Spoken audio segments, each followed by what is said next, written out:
कहना, बादे सबाब जाकर मेरे नबी से कहना, महफिल में कर रहा था चर्चा तेरी गली का। और आगे शाह ने कहा है वो कोई और होगा, अपना कोई ईमान दे देगा, वो कोई और होगा, अपना कोई ईमान दे देगा, नबी का चाहने वाला नबी पर जान दे देगा, तिलावत का कलाम हक हो जाएगा। तिलावत का कलाम हक हो जाएगा। मोहम्मद कौन है इसका पता कुरान दे देगा। मोहम्मद है इसका पता कुरान दे देगा। खबर क्या थी यही तुमने अपने व्यक्ति जमा होकर, खबर क्या थी यही तुमने अपने व्यक्ति जमा होकर हमें लाकर खुदाए पाक का फरमान दे देगा। और हमारा अल्लाह रब्बुल इज्जत कुरान पाक के अंदर इरशाद फरमाता है, अब जाअकुम मिनल्लाहि नूर, न्याय पे कलिमातुल कलिमात का मजमूआ है, मगर खुदा के कलाम की बलागत को देखिए, कलाम इलाही का अंदाज को लगाइए। ये चंद लफ्जों में वो मौजूद कलाम का जवाब दे दिया। सवाल हो और दोनों का जवाब इसी आयत करीमा ने दिया। कुछ लोग कहने वाले कहते थे, मक्का के सरजमीन पे कहते थे ये तो हम मानते अल्लाह के तरफ से आया, मगर अल्लाह के रसूल नहीं। लेकिन कोई मैं ऐसी बात नहीं कहूंगा जिसमें आप कह सकते कि मेरे ऊपर जबरदस्ती कोई बात काट रहा है, ऐसा मैं कभी नहीं कह सकता। मगर मैं इतना जरूर आज कहूंगा कि जब मेरे रसूल को जमीन पर चलता देखो तो कहता से गुजरता भी देख लो, अर्श को पर गांगर भी देख लो, मेरा तेरा दर्शन होगा जब अल्लाह को नहीं निकाल ये मंजर भी देख लो। ऐ देखने वालों मक्के में चलता देखो तो सूरज को फैलाता भी देख लो, चांद को तो टुकड़े कराता भी देख लो, जन्नतों से कलमा पढ़ाते भी देख लो। ये सब देखते रहोगे तो उस रसूल को ना अपना जैसा बशर कहोगे ना उस रसूल को खुदा कहोगे। अब क्या अल्लाह है नूर, ताकि अल्लाह की जानिब से तुम्हारे पास आ गया ये नूर आया, मेहंदी लगाई है सब कुछ। हां ये नूर आया किस वक्त आया? हम आप बैठे बैठी गए सबसे ऊपर सुनाने वाले लगे ये नूर आया ये देखो जूने, लेकिन किसी के बहमों को मान कर ये बात नहीं पहुंच पा रही थी कि ये नूर आया तो कब आया।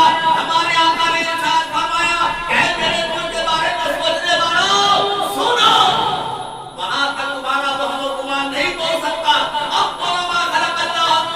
सबसे पहली मखलूक मेरा नूर है, पता चला कि मेरे रसूल उसी वक्त पैदा हो गए जिस वक्त ना अरब था ना अजम, न जमीन थी ना आसमान, न चांद न सूरज, न आफ्ताब न महताब, न मशरिक न मगरिब, न शिमाल न जनूब। अभी जमीन का फर्श नहीं दिखाया गया था, अभी आसमान का साफियाना नहीं लगाया गया था, कुछ भी नहीं था, मगर नूरे मोहम्मदी का बगबग था।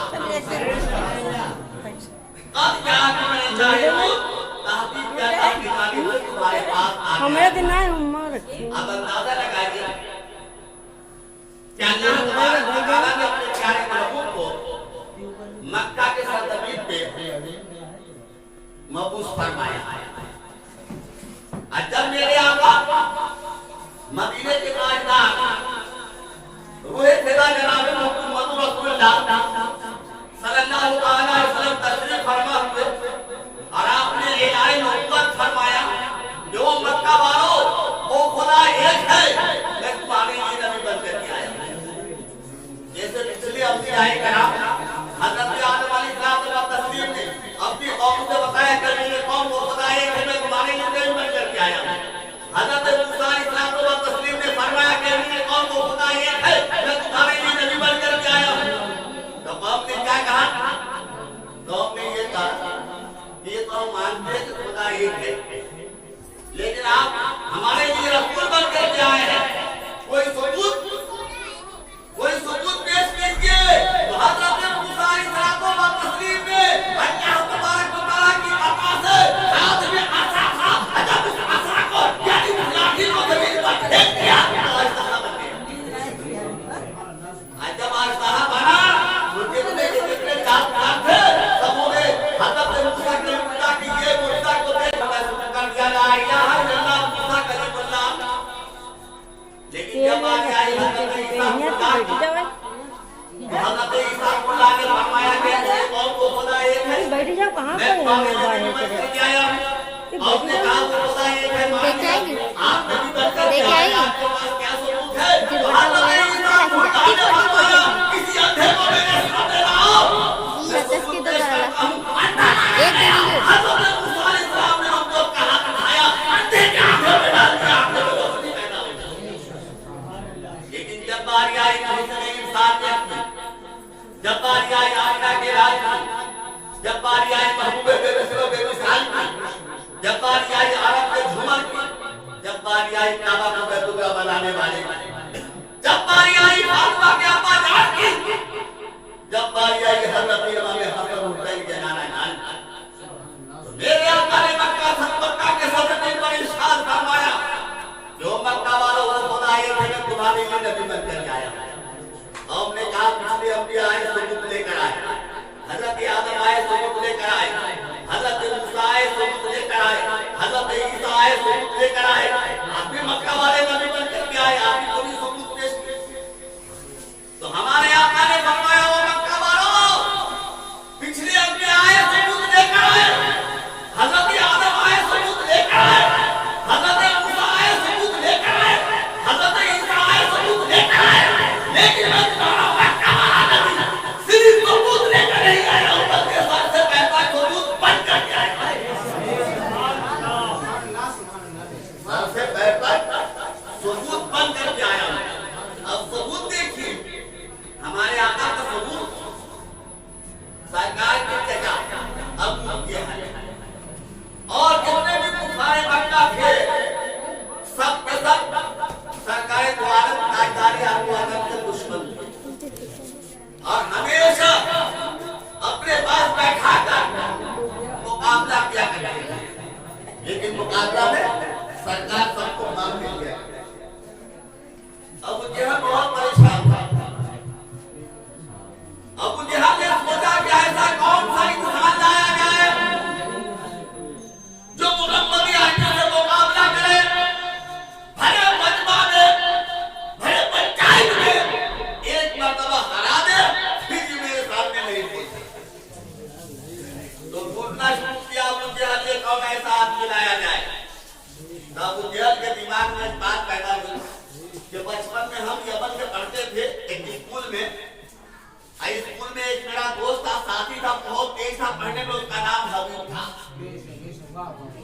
आजकल पढ़ लिखकर वो बड़ा आदमी बन गया होगा या बड़ा काबिल बन गया होगा मैं ढूंढता हूँ शायद वो मिल जाए अबू जहल यमन पहुंचा यमन पहुंचने के बाद ढूंढना शुरू किया कि हबीब नाम का कोई साथ है तो लोगों ने बताया कि हबीब नाम का तो है यमन के सब अदालत के सबसे बड़े जज है मालिक का लड़का बोले हाँ वही हबीब बिन मालिक अबू जहल पहुंचा अदालत हबीब से कहा मैं अबू जहल मक्का का रहने वाला बोले हाँ पहचान लिया बोले मैं आपके पास मदद के लिए आया हूँ हबीब बिन मालिक जो यमन के अदालत के बहुत बड़े जज थे उन्होंने कहा मदद क्या मुझसे लेनी है बोले मदद ये है कि मेरे ही खानदान में मेरा भतीजा पैदा हुआ है और अपने आप को नबूवत का ऐलान करता है और हम लोग उनसे मुकाबला करते हैं मुकाबले में हम लोग को हरा देता है एक मरतबा मेरे साथ चलो और उन्हें भरे पंचायत में मुंहतोड़ जवाब देकर हरा दो फिर मेरे साथ वो मुकाबला नहीं करेंगे यमन के सबसे बड़ी अदालत के जज हबीब बिन मालिक बोले चलो चल दिया रास्ते में हबीब बिन मालिक सोचने लगा कि अगर उन्होंने ऐलान किया है कि मैं लाका नबी हूँ नबूवत का ऐलान किया है तो मैं उनसे दिल ही दिल में सोच रहा है कि मैं उनसे 2 सवाल करूंगा अगर दोनों का जवाब दे दिया तो मैं मान लूंगा कि वाकई में अल्लाह के सच्चे नबी है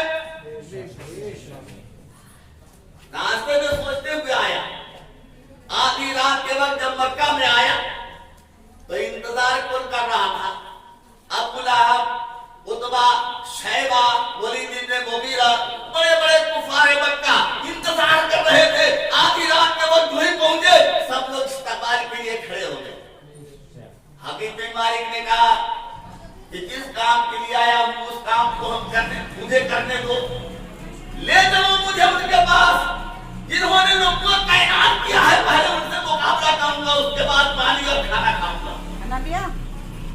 हबीब लेकर हबीब को अबू जहल लेकर चलने लगा तो कुफारे मक्का क्या बोला?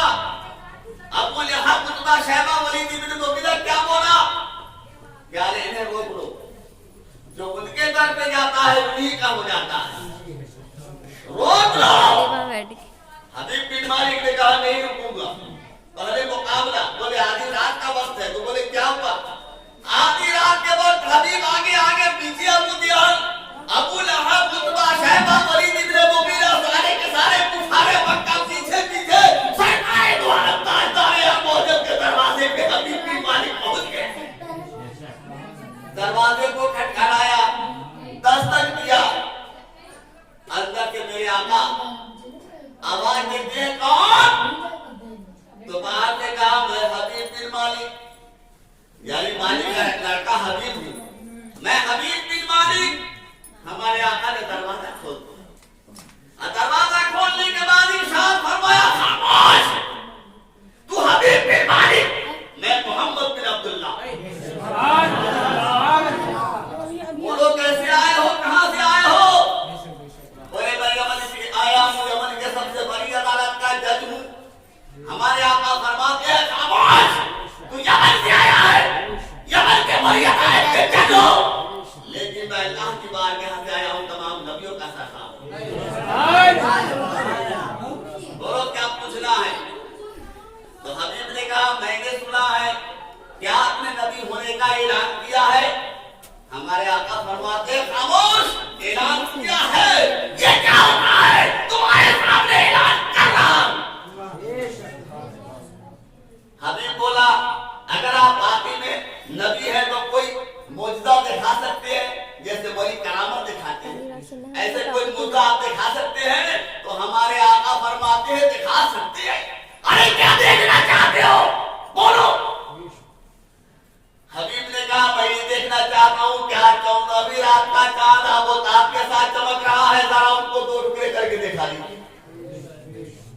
हमारे आका फरमाते आओ, ले गए सबको पहाड़ी पे, हबीब को सामने किया, जो यमन के सबसे बड़ी अदालत के जज उनको सामने किया। हमारे आका ने अपनी शहादत को अंगी उठाया, इरशाद फरमाया हबीब देखो। जो ही देखा चांद 2 टुकड़े में बट गया। सुभान अल्लाह। जब 2 टुकड़े में बना तो अबू जहल बोला कि भागो भागो, उतबा बोला भागो भागो, शैबा बोला भागो भागो, माअल्लाह मोहम्मद के जादू हबीब पे चला तो चला, आसमान में भी चला दिया। हमारे आका फरमाते हबीब क्या हुआ, चांद 2 टुकड़े हो गए? बोले हाँ देख लिया। हमारे आका फरमाते बोलो तुम्हारा दूसरा सवाल क्या है? हबीब ने कहा ये तो बहुत ही अहम बात है, मैंने तो आपसे नहीं कहा था दूसरे सवाल के लिए। हमारे आका फरमाते रास्ते में तुमने दिल में सोचा था कि वाकई में अगर वो नबी है तो मैं 2 सवाल करूंगा, अगर उन्होंने जवाब दे दिया तो मैं मान लूंगा। एक तो जवाब दे दिया, दूसरा बोल कौन सा सवाल है? तो हबीब ने कहा शर्म वालों के लिए एक ही काफी है, दूसरा मैं क्या पूछूं? हमारे आका से फरमाया हबीब बिन मालिक ने कि मैंने तो सवाल दूसरा आपसे नहीं पूछा था, आप ही बता रहे हैं कि दूसरा सवाल, वो दूसरा सवाल क्या है जरा आप ही बता दीजिए। हमारे आका फरमाते हैं तुम्हारा दूसरा सवाल ये है जो तुम्हारे पास एक लड़की है, वो अपाहिज है, पैर से चल नहीं सकती, हाथ से कुछ पकड़ नहीं सकती, मुंह से बोल नहीं सकती, तुम्हारे ऊपर जाने और बात बढ़ चुकी है। तुमने ये सोचा था कि वाकई हम नबी होंगे तो मैं उनके लिए दुआ कराऊंगा।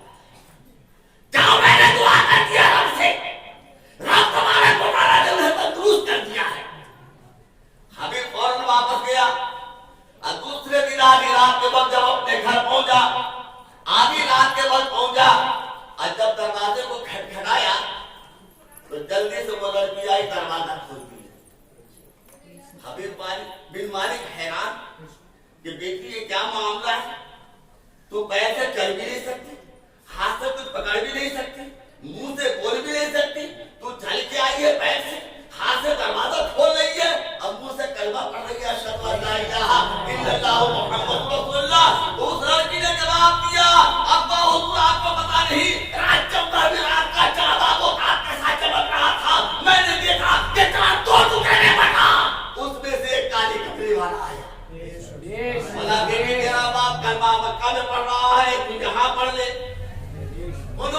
अपना दस्त मुबारक हाथ मेरे मुंह में डाल दिया, मेरे मुंह में बोली आ गई। उन्होंने अपना हाथ पैर पर रखा तो मेरे पैर में ताकत, उन्होंने अपना हाथ मेरे हाथ में रख दिया तो हाथ में सारी बीमारियां दूर हो गई।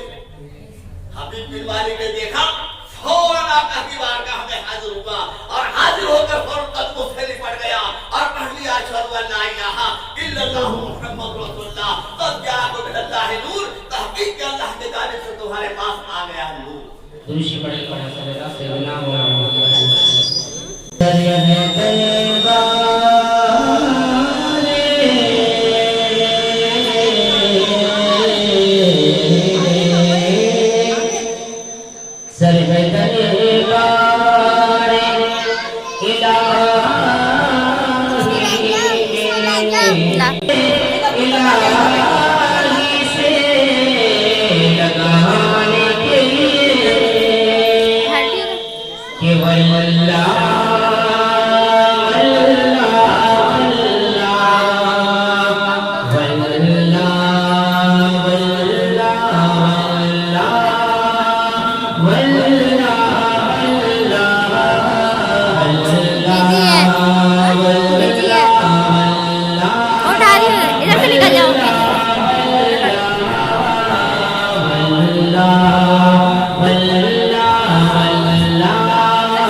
को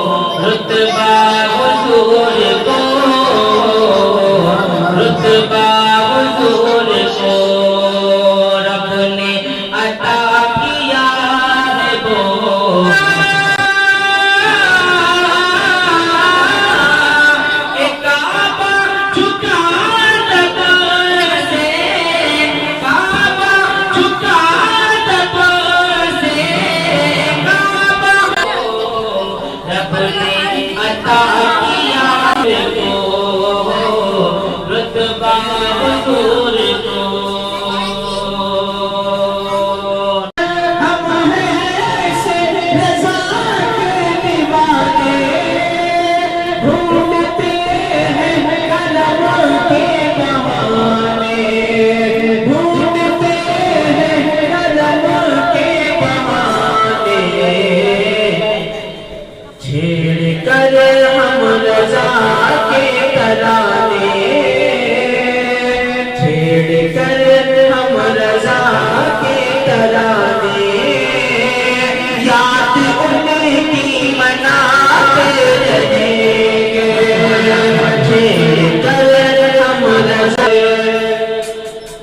जब तलक सांस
मदहोश क्यों हो रहा है, चांद मदहोश क्यों हो रहा है, झूमने क्यों लगे हैं सितारे, मदहोश क्यों हो रहा है, झूमने जिब्रील नाते सिदरतुल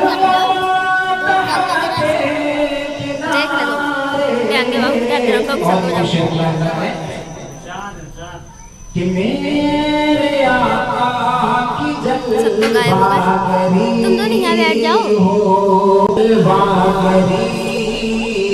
नहीं तो इसमें कैसे हाथ हटाएगी नहीं।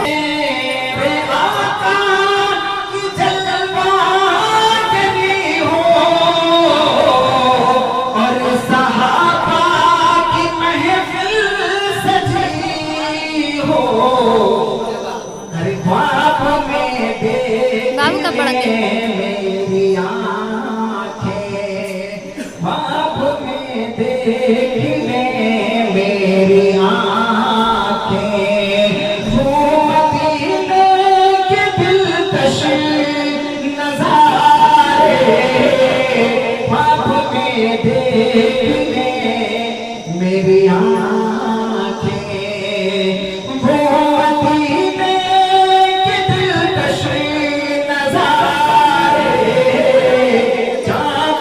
होश क्यों हो रहा है। और ये क्वेश्चन कि कोई ईमान कामिल न होगा, कोई ईमान कामिल न होगा, कोई जन्नत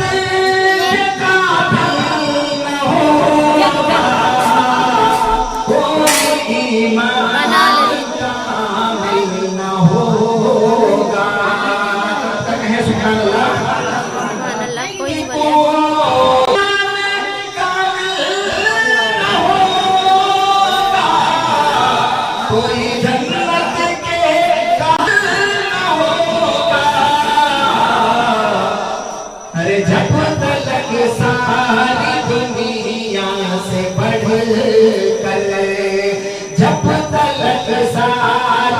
मियां से बढ़ कर मेरे आका हो जाए प्यारे।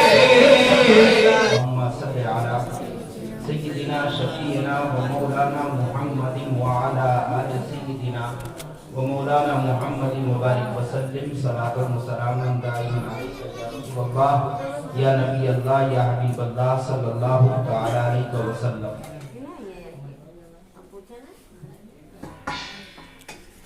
आज की ये खूबसूरत महफिल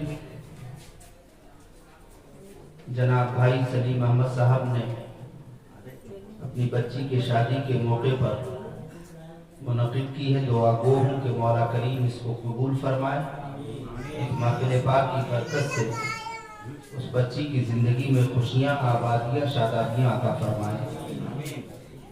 हर आने वाली मुसीबत को, हर आने वाली बला को इस महफिल पाक की बरकत से दफा फरमा दे।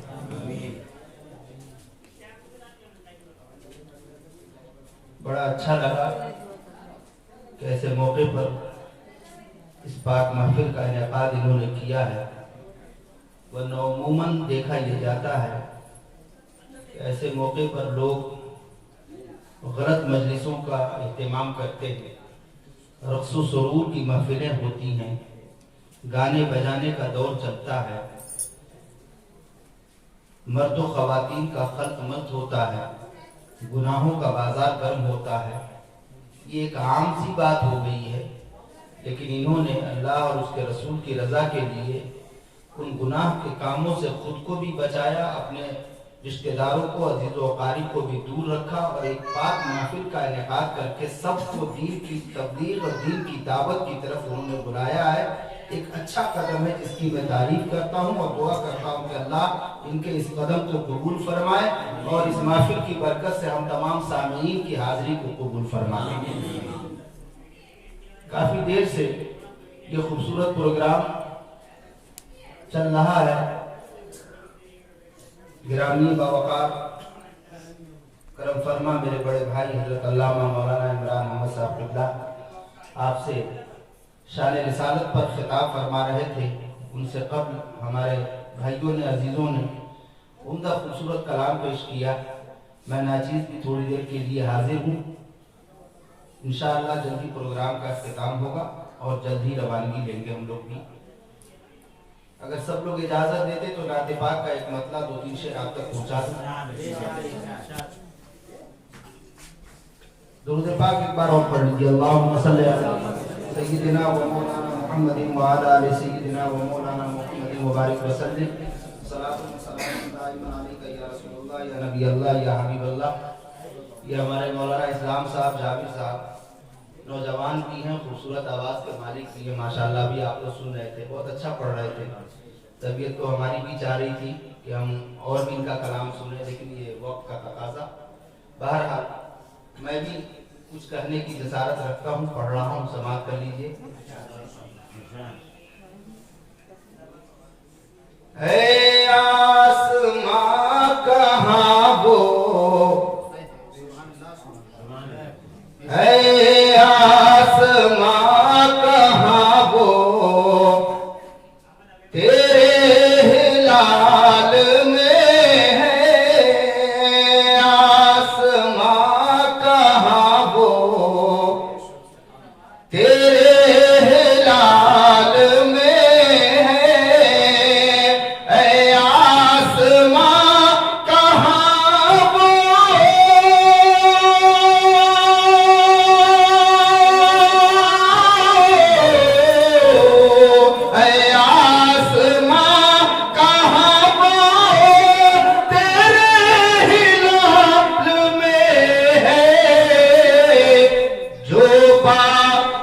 मुस्तफा के, जो बात मुस्तफा के प्यारे बिलाल में, जो बात मुस्तफा के प्यारे बिलाल में है। आसमां कहाँ वो, तेरे लाल में है। अपनी दुनिया की रंगीनियों में मस्त है, आखिरत से बेखबर है, गाफिल है, वो सोच नहीं रहा है कि आखिर हमारा अंजाम क्या होगा। लेकिन शायर ने मंजरकशी की है कि वहाँ सबको एक ही तलाश होगी और सबको एक ही की जरूरत होगी। छोटे हो या बड़े हो, छोटे हो या बड़े हो, सब हश्र में कहेंगे। छोटे हो या बड़े हो, सब हश्र में कहेंगे। छोटे हो या बड़े हो,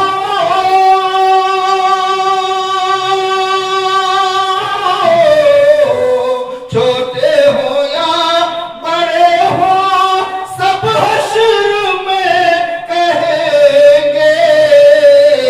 आका हमें बचा लो, आका हमें बचा लो, कहिए सुभान अल्लाह। आका हमें बचा लो, आका हमें बचा लो, मौला जलाल में है। आका हमें बचा लो, मौला जलाल में है।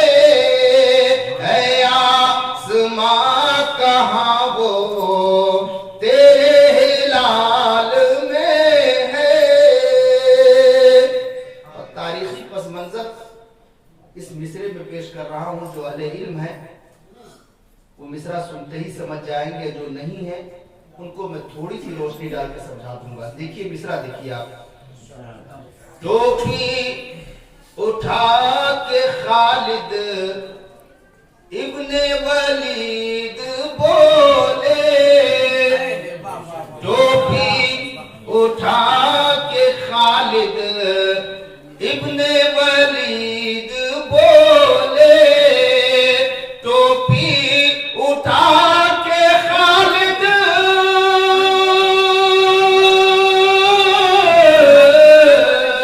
टोपी उठा के खालिद इब्ने वलीद बोले, मेरा राज़े कामयाबी, मेरा राज़े कामयाबी, मेरा राज़े कामयाबी आका के बाल में है।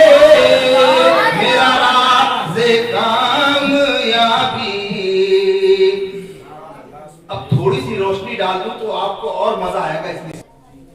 हजरत खालिद इब्ने वलीद वो शख्सियत है जिन्हें अल्लाह के रसूल सल्लल्लाहु अलैहि वसल्लम ने सैफुल्लाह का खिताब अता फरमाया, अल्लाह की तलवार।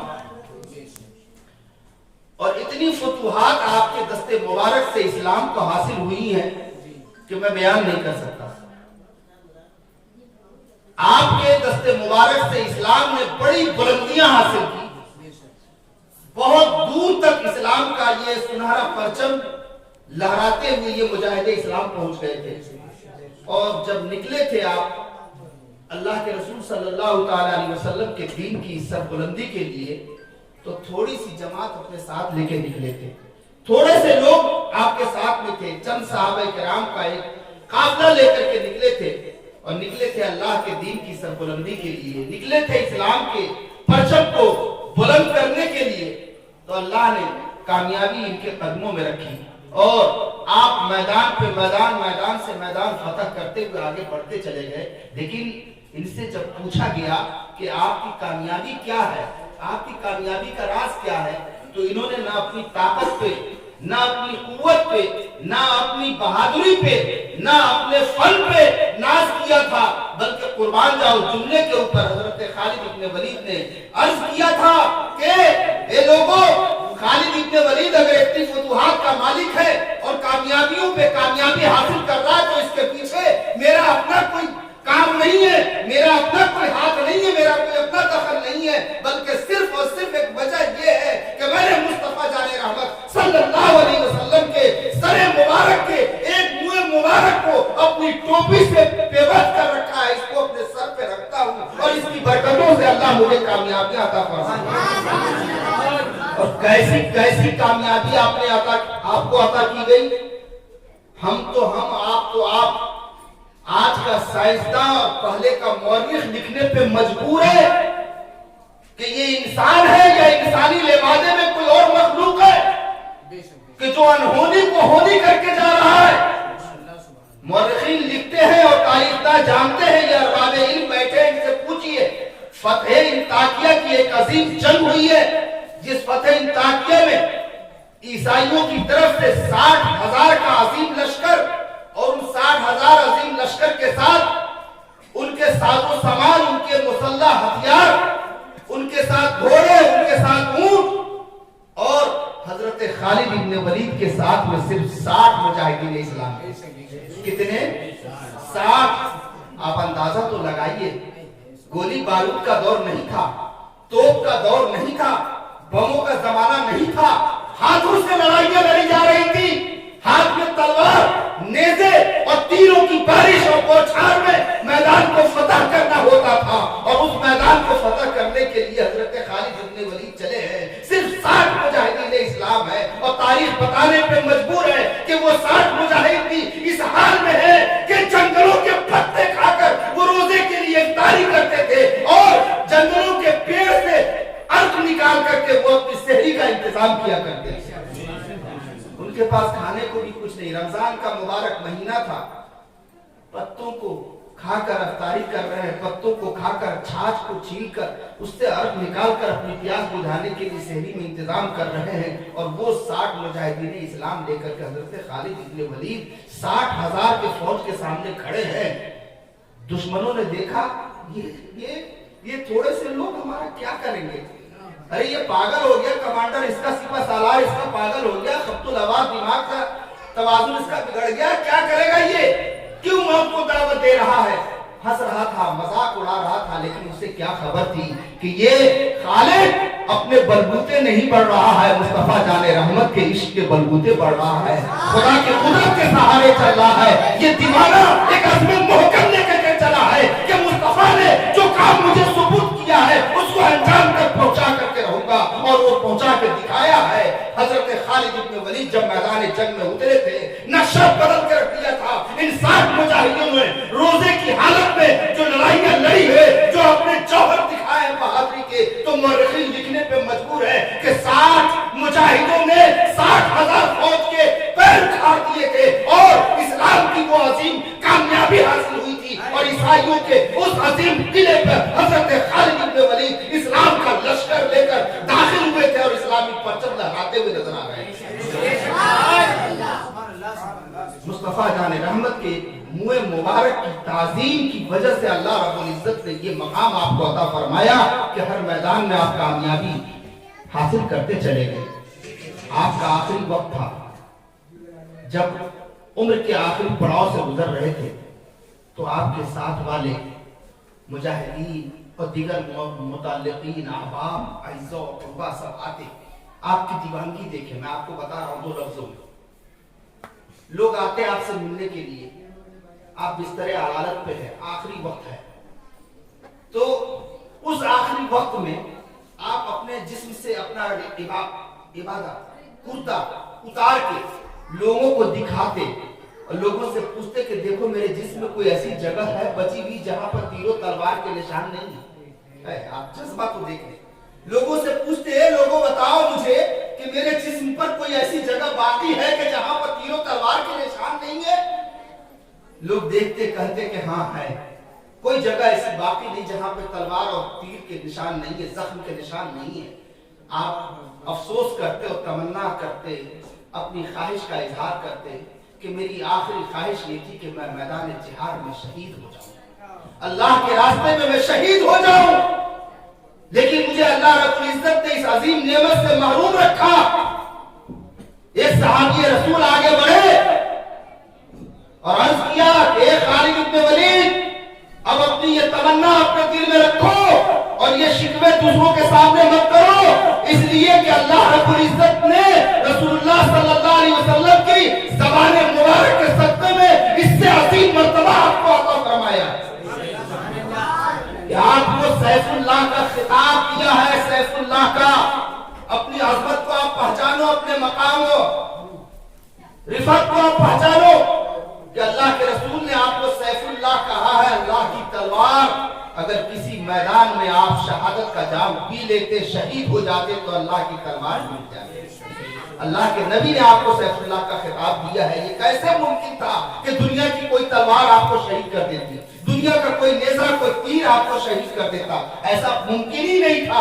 अल्लाह के रसूल का दिया हुआ खिताब आपको है, और इसी खिताब की वजह से अल्लाह ने जामे शहादत ज़ाहिरी तौर पर नहीं आपको अता किया है, लेकिन बातनी तौर पर न जाने आप कितनी शहादतों से सरफराज हुए।